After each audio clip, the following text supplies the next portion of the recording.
That's me, Bill Apter, with Andy Kaufman.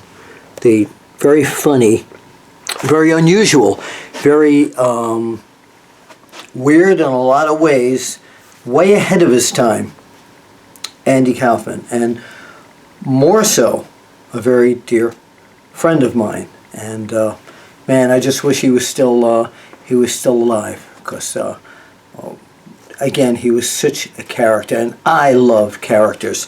So it's April 5th, 2017, and I was reminded by my dear friend Jerry the King Lawler today that 35 years ago was when he was in the corner at the Memphis Coliseum in the ring, and on the other side was Andy Kaufman. Yeah, that guy, Latka from Taxi. Thank you very much. That was really the very first real shot of what eventually became Andy Kaufman. And a lot of people have said that this is the one angle, the one storyline that Vince Jr. wished he would have had. And as most of you know from various podcasts, my podcast, and various other podcasts that I've been on, and radio shows and TV shows, is that Andy Kaufman met Jerry Lawler because of me. And I'm flattered that every time Jerry's interviewed, he never forgets to say that it was Bill Apter. And the whole story is a huge feature in my book, Is Wrestling Fixed? I Didn't Know It Was Broken. You can still get this at almost any bookstore, on Amazon, or you can get the audio version from audible.com, or you can order an MP3 CD and you can hear me tell the story. But the basis of the story is that Vince McMahon Sr. was approached by Andy Kaufman, that Andy wanted to wrestle. He wanted to be a pro wrestler. He loved Nature Boy Buddy Rogers and Fred Blassie. Those were like his heroes, and he wanted to be just like them. And I talked to him. He came to my apartment in Queens, New York, on the E train from Penn Station to where I lived in Briarwood, Kew Gardens, right near the courthouses on Queens Boulevard. For any of you who 13509 83rd Avenue. So I forgot the name. The number of the apartment was 5 something. But he came up there, and I said, listen, Vince McMahon's not going to let you do this. So what we're going to do is we're going to call Jerry Lawler. He had seen Lawler in the magazines, and he said, come on, isn't Jerry Lawler, it's late, it's like 1, 2 o'clock in the morning. I said, come, he's a wrestler. He's coming home probably now, or riding in his car or whatever, or going to the next town or whatever. So we called Lawler, and he said, you got Andy Kaufman, the guy from Taxi, Latka from Taxi, in your roach-infested apartment.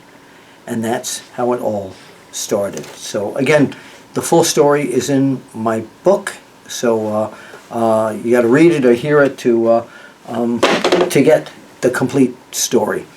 The other thing I want to talk about, of course, is all you fans that came over to me, beside the hundreds of other wrestlers at WrestleCon. So many of you came over to me to say hello, get my book, talk about the old PWI days, talk about the podcast that I do with Associate Editor Nick Hausman, talk to me about the old WOW magazine, talk to me about my talking head appearances on the WWE Network. Thank you so very much. But out of everything that took place over the weekend, the thing that, well, there were two things that shook the entire world of wrestling, to paraphrase the name of WOW, World of Wrestling. Number one, the complete surprise of the Hardys, Jeff and Matt Hardy, showing up on the WWE's WrestleMania, the grandest stage of them all, and walking out of the ring with the tag team belts. That was amazing. I'm glad to see that they're back. And the other one was the dramatic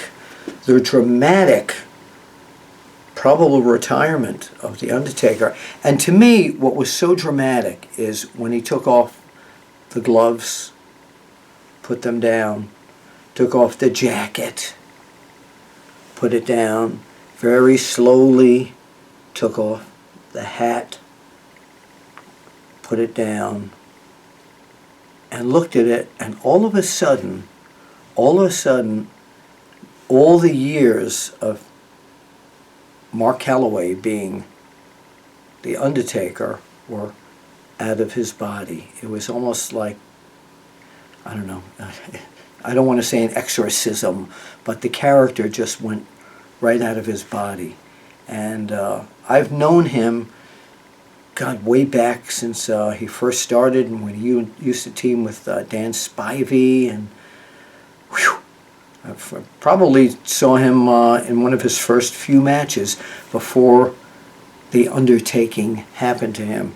So I want to thank the creative people from back then for coming up with this character, and he became one of the most iconic figures ever in pro wrestling or sports entertainment, whatever you want to call it. I want to thank you.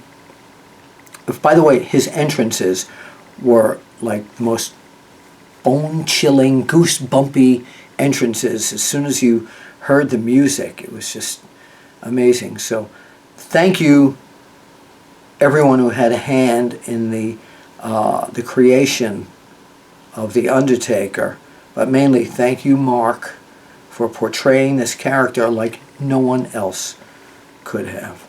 All right, that's the wrap-up for today. Again, a memorable day in history today, April 5th, 35 years ago. It's 2017 right now. Don't make me do the math, please.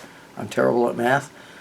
Jerry the King Lawler and Andy Kaufman got in the ring for the first time, and oh, there went the neck of Andy Kaufman. So this is Bill Apter down here at Apter's Alley. You can tweet me at Apter1Wrestling. That's the number 1, not the word. And there's no N in Apner. Like Dusty Rhodes used to say, Willie Apner. There's no N in it at all. And or you can email me at bapter@onewrestling.com. And follow me all the time on onewrestling.com and all the great content that we have on there every day. Big Ray and the Big Slam Nation and Connor and Jay Shannon and T-Volt and oh my goodness, they're just Jermaine Royster, the Royster Report, John Osting. Thank you all, and if I forgot any of you, it's just because they're telling me right now that we got to get out of the alley. And why? The lovely Lexi Rose, my poodle, yeah, poodle, best dog in the whole world, has got to go OUT. So this is Bill Apter. I'm going OUT, but remember, I'll see you at the matches. And wait a sec. If anyone asks you, is wrestling fixed? Remember, I didn't know it was broken.